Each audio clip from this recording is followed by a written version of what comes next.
Today, Tennessee's Secretary of State released the initial list of candidates running for U.S. House seats under the state's new congressional maps.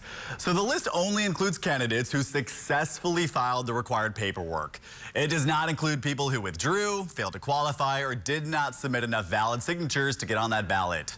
State officials say some candidates are still under review while election workers verify whether or not they met the requirement of 25 valid petition signatures. All of it comes just weeks after Tennessee lawmakers approved new congressional district maps. So if you're not sure what district you live in now, you can always look it up on the Tennessee Comptroller's website under the Maps tab.